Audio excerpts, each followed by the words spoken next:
Wait until he's an adolescent puppy and starts rubbing his genitalia up against everything in the living room.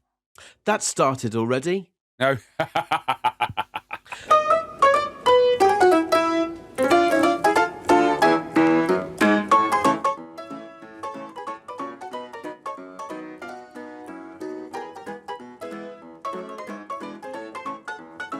Happy New Year and welcome to another episode and a new year of Mildly Informed with me, Richie Firth, and him, Chris Skinner. And firstly, can I say Happy New Year to you, Chris? Secondly, Happy New Year to the listeners. And thirdly, may I reassure them as a comforting note right at the beginning, nothing's changed.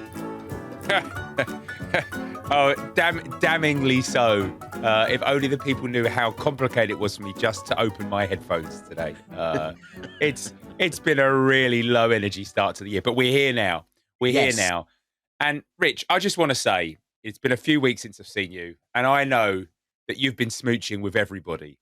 Snuffy, Al, Leo, Little Mo with the gimpy leg, Cheeks, Boney Bob, and Cliff. And that might explain why you've got the snuffles right now. Oh, I'm well and truly in the thick of it. It's been miserable, but I know loads of people have over the last month or so. So I'm not after any sympathy, but it's been horrific. This one's really laid me up. It's really hit me. Oh, mate, I'm sorry to hear that. Did it ruin your enjoyment of Christmas festivities, though? No, it didn't. Something else did. But this has kind of hit after New Year, after a chaotic Christmas, which we'll come on to. Yeah. The cold has been the kick in the ghoulies right at the end of it, to be honest. I'm sorry to hear that. I'm sorry to hear that. But look, we don't need to dwell on such things. We need to move on and move forward and talk about some good shit, right? Let's do that. And first of all, let's talk about, before we get into reviewing new things for 2026, let's very quickly delve over our festive periods, because I'm sure there's a couple of things that our listeners are very much wanting to hear about.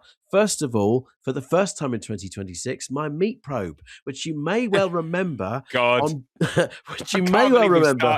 was being pressed into urgent action over the festive period to do the Christmas turkey. Now, everyone knows that is the biggest meal that you will do of the year. It's the biggest piece of meat that you will do in a year. And this was really testing out the Christmas turkey. This was testing out the meat probe. Now, Chris, what would be the one thing that you would say against eating turkey every Christmas? What would be the complaint for most people about turkey? It gives you a sleep coma because it's got some chemical in it that makes you snoozy. I mean, I think there's alcohol as well that does that at Christmas. I would say that most people complain and say that turkey is overrated because it's dry. Oh, God. Okay, come on. Not when you use Yep. my meat probe. Yep. Chris, the packaging told me to do the turkey for 3 hours and 45 And you did it in 10 minutes. Not quite 10 minutes, 3 hours, 45 minutes. But the meat probe told me to bring it out at 1 hour 50. Now, you're kind of thinking to yourself, oh, really? Have you undercooked this? Are you going to send home all your nearest and dearest with some horrendous food poisoning? No, not at all. Everyone round that table said it was one of the greatest turkeys they had eaten in ages, that it was moist and tasty, and it was perfect. And I put it to you that for decades now, the supermarkets have been telling us to overcook turkeys and are almost ruining turkeys for Christmas. Big Turkey has ruined turkey, but Richie is here to save it. And Richie, I think you definitely had your best turkey of the year. I did indeed. So, Chris, my New Year's resolution is to not talk about my meat probe anymore in 2026, because I think everyone should now know what a triumph it is. I don't think you should promise things that you can't keep. Well, you don't know that I can't keep it yet. Well, let's see. Tell me about your Christmas. Couple of quick things. Let's start on some food. I was delighted when I first got to the in-laws and Laura's mum had made homemade bounties. What? Yeah. I've never heard of anyone making homemade bounties. I didn't know that was possible. Coconut mix dipped in chocolate. They were good. They were even better than a real bounty. They were wow. Really good. I also ate on Christmas Eve fart grenades. Hey? That is the name of the product. It is pickled Brussels sprouts. Wow. 5 stars. I went to Poland for Christmas to have a white Christmas, get a lot of snow. I just muted my microphone to cough really badly there. I wondered what, because I didn't know you were muted. I just said to you, I went to Poland, and then you started sticking your tongue out like you were gagging. And I was like, what is your problem with Poland, mate? It's a nice place. I remembered that you were going to Poland because you were going there to ski as well, and I didn't know that there were mountains in Poland. There are. I did a little morning of skiing. It was lovely. That wasn't the main reason I went, but it was a little bonus. Thoroughly recommend the Zakopane, I think it was called. Thoroughly recommended. Lovely place. Poland, 5 stars. Who'd have thought? Oh wow, that would be so good this year to every episode review a country and give it. Okay, I'm going to give Poland stars. 5 stars. Nothing bad happened to me in Poland. In fact, only good things happened. I ended up in a thermal spa in the middle of the snow in a heated pool at a pool bar with a DJ playing. Oh, it was fantastic. Sounds it was brilliant. So good. So yeah, anything else from you from Christmas, Rich?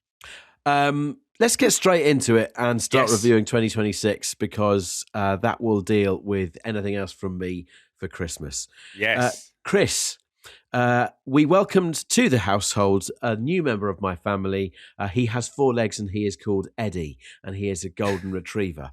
And I put it to you that bringing home a puppy is actually harder than bringing home a baby.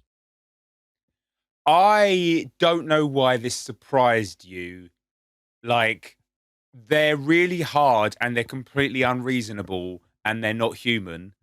And like they're babies. They're baby animals and they make a lot of noise. I'm disappointed in myself because I've owned a golden retriever before. But I think what happens, and this happens, I think, with children as well, is your brain erases, your memory erases traumatic events because otherwise you'd never go through it ever again. And the human race would die out, as would dogs. So I'd erased how difficult the puppy stage was. My reasoning as to why puppies are harder than babies is threefold. One, when a baby comes home from hospital, it can't walk and run. It's immobile for around about 9 months. Puppies, they can walk and run. Number two, when you put... you can put a nappy on a baby. You can't put a nappy on said puppy that runs and walks. That will just poo and shit and wee everywhere, no matter what you do. And then thirdly, you bring home a baby and it won't bite. But you bring home a puppy, and then you discover/remember that it uses its mouth to feel because it doesn't have hands because it's not a baby, it's a dog. But because it uses its legs to walk around with, it uses its mouth to feel things and it bites. So it bites, shits, walks and runs. None of these things a baby does. Puppies are harder than babies. Wait until he's an adolescent puppy and starts rubbing his genitalia up against everything in the living room. That started already. No. Let's talk about the living room. Let's talk about Christmas Day when he comes in for the cute opening of presents and all that kind of thing. Not so cute when he starts to try and pull the Christmas tree over. And so then he's banished to the kitchen that you then walk back through to 20 minutes later and discovered that he shat on the rug. So then what you do is you pick said rug off floor and think, don't worry, I'm going to put this in the washing machine. And an hour and a half later, your Bosch washing machine starts making beeping noises and flashing an error code because that too has shut itself washing said shitty rug. But because it's Christmas Day, no one can come out and service it. But don't worry, I'll call tomorrow. No, because that's Boxing Day and a bank holiday and no one will come out. Oh, well, I'll do it on the 27th. No, that's a Saturday. 28th is a Sunday. 29th is a Monday. That's the first time someone can come round, but you've got a mountain of washing because you've got a puppy who shits everywhere, and then you're 180 quid down to fix the washing machine on top of the couple of grand that you've spent on the puppy. Happy Christmas. It's really nice to hear how you've fallen in love with your new pet, and I'm loving man's best friend relationship unfolding here in the only way I could imagine it working for you. Puppies, 1 star. Oh, I can't wait to meet Eddie. He's more of a twat than you. He sounds like my kind of dog. But here's the thing, right? I love you and I love Eddie. Oh, me and Eddie, yeah, we are here for you. Yeah. Yeah. We might both have a lot in common. We have both shat on your kitchen floor, but Oh. I didn't tell you about that actually, did I? No, I just cleaned it up. I'm so subservient to you. When you brought your dog home, was it a similar experience? Nope, because she wasn't a puppy. She was a rescue. So somebody else had Oh, already been through all that literal shit. oh man, She did a few nervous wheeze around the house I while did she that. sort of yeah, exactly. She ran away a couple of times. Don't get me wrong, she is a dick as well, but in different ways. In different ways. So, in answer to your question, that is now my Christmas completely done and my review of Puppies. But I should just say, for anyone concerned from an animal welfare point of view, Ah, I'm expecting the stars to start racking back up as the weeks and months pass. I'm invested in Eddie. good. I hadn't really thought about that. That a 1 star can become a 5 simply through time. Not with And everything, but I think with yeah, Puppies, maybe. yeah, okay. The Overton window will move. Maybe that's it. I've got a slightly related thing I'd like to talk to you about, Rich. Tell me about your Christmas and New Year. So ahead of Christmas, my kids decided that they wanted to get our dog a Christmas treat, which is fair Lovely. enough. Dogs aren't Christian, but then neither am I, and I enjoy Christmas. And they also wanted to get a dog treat for uh, their cousin's dog as well, who they were going to be seeing over Christmas. So we went to one of those classic old school pet shops, not like a brand new Pets at Home, although I think there are many similar characteristics. And it was the first time I've been into a pet shop for a while. There's actually an outdoor pet shop, like a market stall in a van near us, that I've been to in the past. So I hadn't actually had to venture into a real shop, and that was an eye opener, Rich. Um, where do I start? I'll start with the smell. Nothing quite prepares you for the smell of a pet shop. It's rank. It's just, it's, I think it is the smell of baked, dried offal, principally, of many types of animal. It's just really, really gross. And then there are the visual delights. You see. So we were there to pick up some interesting dog food treats. And the pet shop we went to had all kinds of natural treats. So you could buy the packaged stuff. They weren't interested in that, my kids. What my kids went straight to was the aisle that sold 100% natural, still with hair, rabbit ears.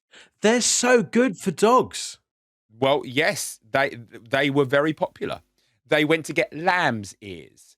They went to get full pig snouts. Like imagine a giant pig snout shaped pork scratching. All this chicken's feet. All these really gross body parts that absolutely honked. I mean, that you had to pay to get this sick in a bag. And the people who must work in pet shops, how do they cope on an 8-hour shift with that smell? Or are they immune to it? Do they always stink of pet? I just couldn't get I needed to get out there in 3 minutes. I was like, just pick up the feet, pick up the snout, and let's get out of here now. You make a very interesting observation because everything that you've said about the smell and the visual treats of a pet shop, I've obviously started to frequent them over the last 3 weeks myself and haven't done for years. But the people that have to put up with that day in, day out, they're a special breed. They're a really special breed. They're curious people, pet shop people. Very curious people. Generally wearing gilets or body warmers. Yep. Always cold in there. I don't know why. Maybe it's to stop that rancid offal going off. Yeah. I guess if you add heat to the smell that is in there, that's going to get even so worse. Bad. Yeah. They're just desperate places. Horrible. Desperate places. I can't tell you how quickly that the kid's cousin's dog ate this pig's face, this snout. It was like this it was like pigs are big, yeah. This massive pig face, dried somehow, and he just tore through it. And again, it brought the pet shop right back to me. And I was like, I give pig. I'm going to straight away. I'm going to give pet shops 2 stars. The only redeeming star is because they, as you say, are so curious. They are such like. Where else can you see a buy one get one free on a part of a cute animal? Like, where do you think veganism stands with selling rabbit's ears in pet shops? yeah, I think I know a few vegans who have pets, and I think their take is largely that, cats, dogs are meant to eat meat in a way they don't think people are, and they have, for somehow I think they're able to bypass whatever the farming process is in there, whatever the psychological Cool. juggling that they do is. I'm happy Um, to put the lid back on that can of worms immediately because I feel like oh, you've answered it very well. But I just had to ask it. vegans who are pet owners, give us your take on this. Mm. I would I might want to know. Do I want to know what you think? I don't know if I do. I tried to seal the worms. I've Yeah. tried to seal the worms. Email Richie Firth at Absolute Radio. No, do not. Advert.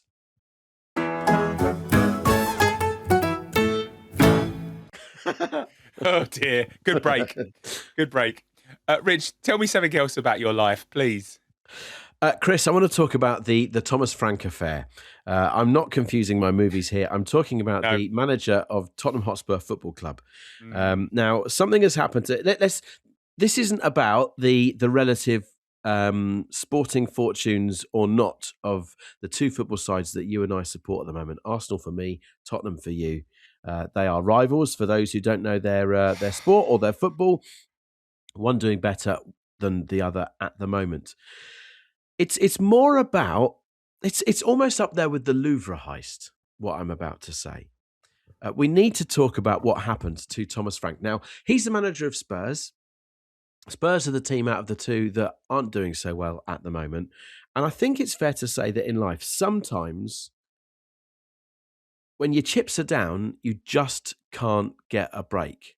I happen to think that he seems to be a really nice, affable guy, this Thomas Frank. And as much as I dislike Spurs and wish them great ill fortune, I don't wish that personally on him. I like the guy, but his team aren't doing well at the moment. He's getting a heck of a lot of clog from the fans.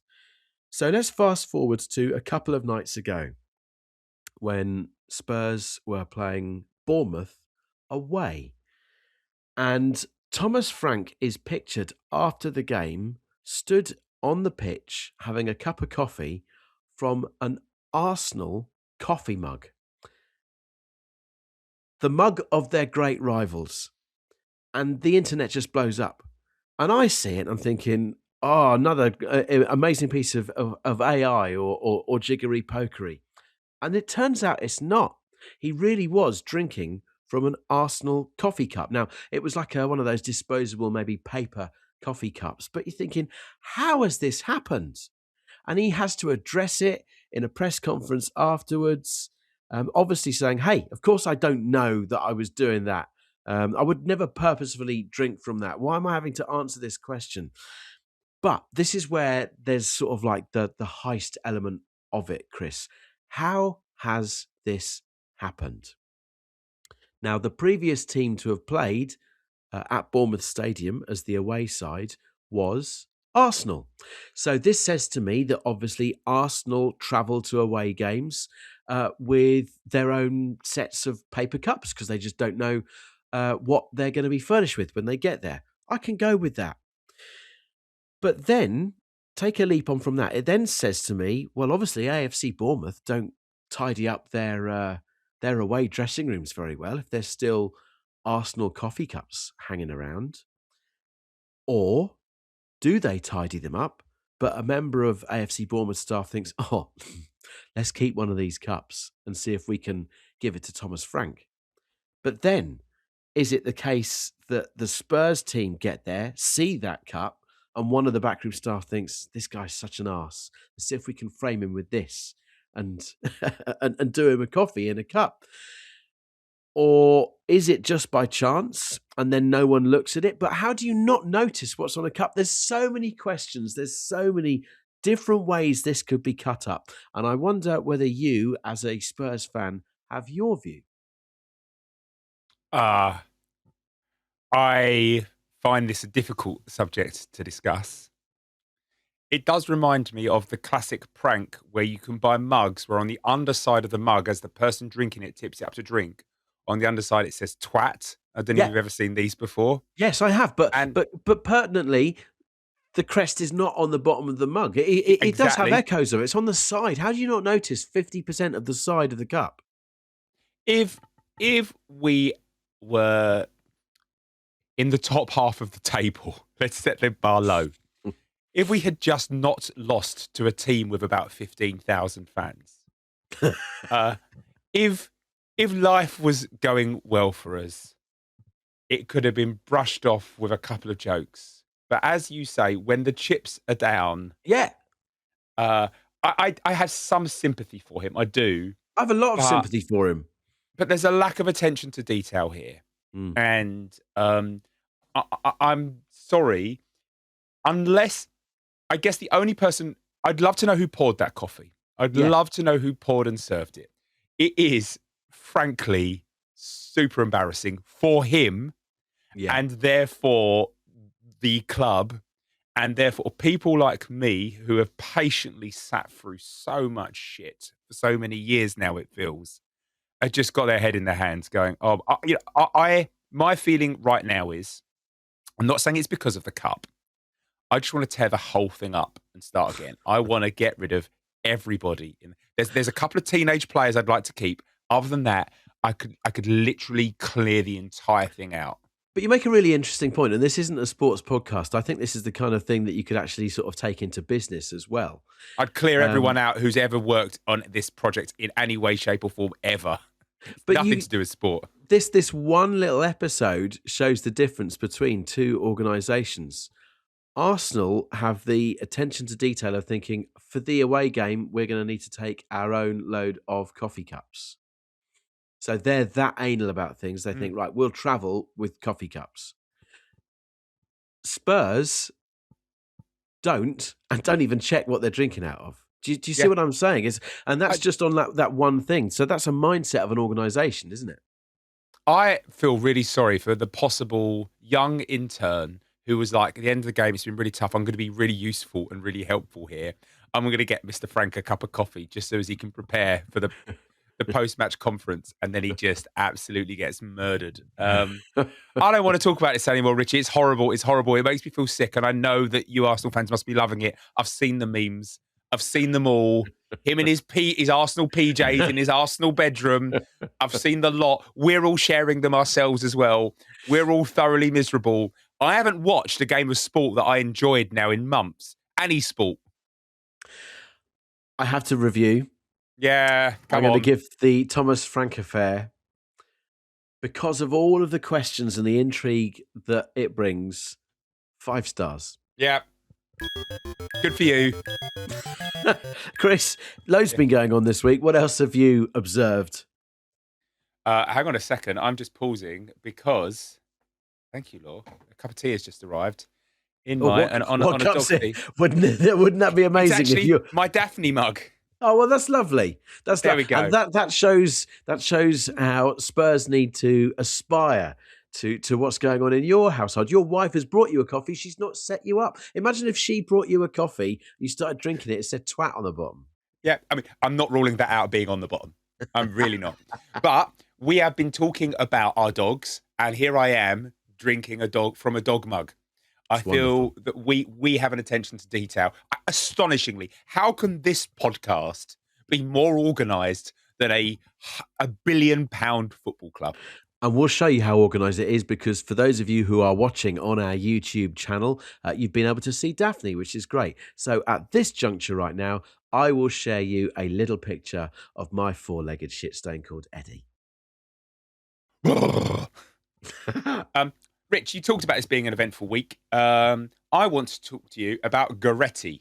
Storm Goretti. Storm Goretti. Now, Goretti is interesting for so many reasons. Okay, one, it's brought some pretty significant snow and blizzard and wild weather to the UK, unusually so, like some pretty epic snow in the north of the UK. Um, but that's not really what I give a shit about. What I give a shit about is why it's called Goretti in the first place. Yeah. I absolutely love this. As you know, for people to take storms more seriously, they started getting named a couple of years ago. There's a whole naming pattern. This is run the UK, the Netherlands, and Ireland are synced up on this because they have similar weather systems. So they've got the whole year planned out, and I'll talk to you about some of the names coming up later on. But what I didn't know is that other countries have different systems. And if they get in first and name something first, you have to stick with it. So here we were in the UK, all the meteorologists very excited in Dublin, in Amsterdam. They're like, come on, we are looking forward to Storm Chandra. It's all about Storm Chandra. And then all of a sudden, diving in at the far post was the French Meteorological Society, who went, it's here first, it's here first. We're calling it Goretti. Now, that to me sounds like an Italian name anyway. It is it is a name that you can get in Italy and France. I believe it is some historic, important saint in the Catholic Church. I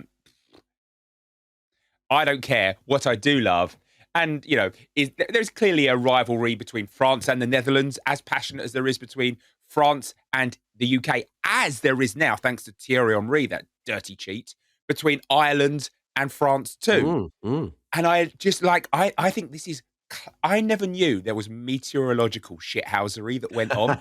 And I love this. I mean, I love the fact that they got in there and got their naming first.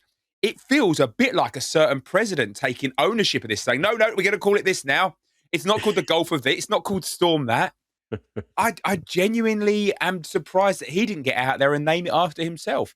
This is very exciting. And the next heavy wind that they see in Nice, I think we should dive in and give it a name. That's where Chandra should strike. It should be in the south of France.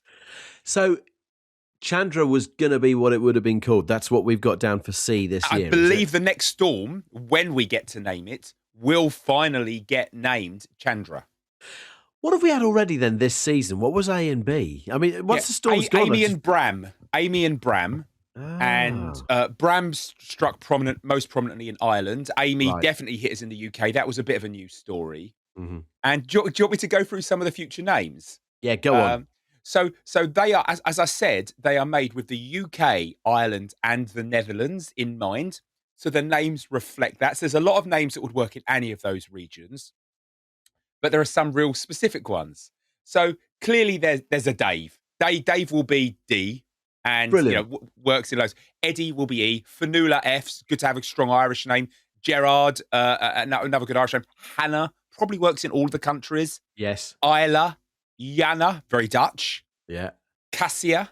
Yeah. I guess Dutch. I don't think it's an Irish name. Lilith, Marty, Nico, Oscar, Patrick, Ruby, Stevie, Tad, Violet, and then the best one you get because they skip QUXYZ. Yeah. So the final one of the season, if we get there, Wubbo. WUBBO. And I was like, what? And I'm possibly Wubbo. I don't know how you pronounce that. It's a Dutch name. And I was like, I know a lot about Dutch people, mostly through football. I've never seen a Wubbo running up the left flank. What a shame that such a great name like that is right at the end of the cycle, because I'll tell you right now, there's no way we get 26 storms a year. So they're just reset, won't they? We need them. We need to get to Wubbo. We need a windy spring, mate. And I did have those fart grenades at Christmas. That might help. Do you want to know who the most famous Wubbo is? Yeah, go on. It was the first Dutchman to fly through space, Wubbo Oakles. Wow. I mean, an honour for Wubbo. Didn't even know that the Dutch had gone into space. No, neither did I. I mean, I know they sell a lot of space cakes over there. I never knew they'd quite gone all the way. Look at him dropping the zingers for 2026. Oh, mate, I'm here all year, probably. So I love that. So we still have Storm Chandra to look to, but I just want to doff my cap, salute the French, and say, well done with your Goretti there. Well played, you cheeky chaps. Maybe it's you guys who stuck that bloody coffee cup. You know, your year of pranking. The year of pranking has begun. So I'm going to review Goretti. It's obviously, it's storms are never good. So you lose a point immediately for being a storm because bad stuff happens in storms. Correct. So, but as far as a storm can go, I give Goretti, therefore, 4 stars. You are giving a 4-star review to the shithousery of the naming of Goretti, not to the actions of Goretti. Yeah, although, if you get to build a snowman as a result of it, that's an added win, isn't it? I suppose so. I am not celebrating the destruction that is taking place. Or the 74,000 homes in the UK that are without power right now. No, but I just want those people to understand that I gave it 4 stars for good reasons. Chris Skinner gave it 4 stars. You can email him, Chris Skinner. Richie.Firth at Absolute Radio. Ads!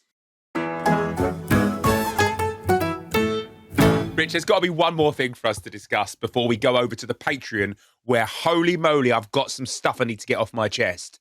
Well, speaking of chests, mine's all combobulated at the moment. We spoke at the beginning of the episode. I'm full of it. Absolutely full. You are, always. Of this cold.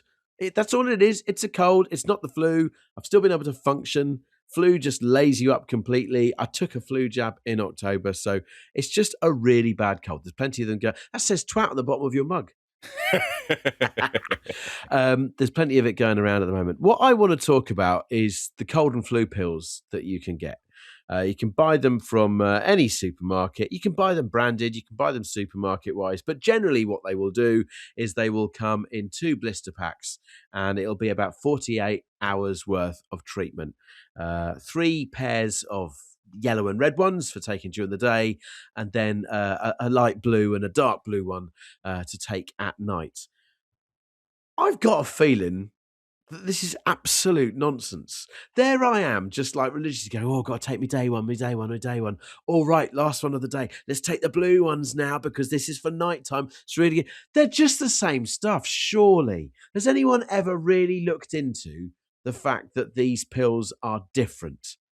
Is it just playing with my mind? Is the whole thing a placebo thing? And actually what's going on is I, Richie Firth, am beating this cold. In a small way, I have looked into this in the past, Richie, and you're not necessarily going to like this. There is a difference. I believe the principal difference between the day ones and the night ones is caffeine. I believe they put caffeine in the 3 daytime ones. I don't know if they put some kind of product that has a sedative effect in the nighttime one. It might just be the absence of caffeine. What I do know, though, as well, is that you can buy paracetamol and ibuprofen for 30p in your local supermarket. And there are also brands that you can buy that it costs you £2, £3, £5 a go. There is absolutely no active ingredient difference. It is all brand. There is no difference between I'm not going to say the brand name, but the brand that costs you £3.50, £4 and your 50p Boots ibuprofen. It's exactly the same stuff. So let's just boil this down then. So everyone knows that just Bogo, paracetamol or ibuprofen, you could buy supermarket own brand for a cheap price, or you could buy a branded one for a more inflated price, but the drugs inside remain the same because science is science. It's not like buying meat where you accept that you might be getting a higher and a lower quality of product. Yes. So now when we talk about these cold and flu treatments, even the supermarket ones are marked at more of a premium than just a Bogo supermarket paracetamol box, and ergo, so the branded cold and flu treatments. But are you really saying that the only thing that is different is just the price and the packaging saying this is for cold and flu, and that all it is 4 sets of paracetamol? Yeah, there is one other subtle difference, and that is it is believed in that sort of capsule form, it's slightly easier to swallow than like a dry round pill. Yeah, and so there is an element of you are paying extra for it being easy to swallow, which for some people I think is probably useful. I'm raging if that's the truth. Mate, I'm sorry for you. You could just have paracetamol or ibuprofen and a cup of tea and it'd have exactly the same effect. I think next time I get a cold, we should name colds. This is cold wubbo. It's my first cold of the season. We should go from W backwards, so you always get those names in. We should go from W to A, and you now, Richie, you have cold wubbo. Well, I will update you on next week's episode as to how long cold wubbo took to pass and what damage it left in its wake. This is the best idea we've ever had. It certainly is. So when you get a cold, going backwards, what will your cold be? I'm going to be having violent violet. And I feel like you're a sicker man than me. I reckon you'll be getting one soon. Yeah, I'm pathetic when I've got a cold. I'm really pathetic. If you've got, I'm going to review cold wubbo, by the way. 4 stars. It's been a bit of a bad one. Oh, so you're saying because it's a very powerful virus, it's a 4-star virus, is what you're saying, not the experience that you've had on it. Actually, no, you're right. See, look, that's how much it's affecting me. I've got the whole scoring system wrong. It's a 2-star one. Okay. I've had worse, but it's still pretty bad. If you have your thoughts on naming colds or anything else that we've kicked up in this episode, so many different ways. Oh, don't do that in my ears. So many different ways that you can get in touch with us. You can email us mildlyinformedpod@gmail.com. You can find us on Patreon, mildlyinformedpod at patreon.com. You can find us on the socials, producer Chris or Richie Firth. And of course, you can leave comments on our YouTube channel of this episode in visualized form. We are off to Patreon, where great things have been promised by Chris Skinner for 2026. We'll see you there.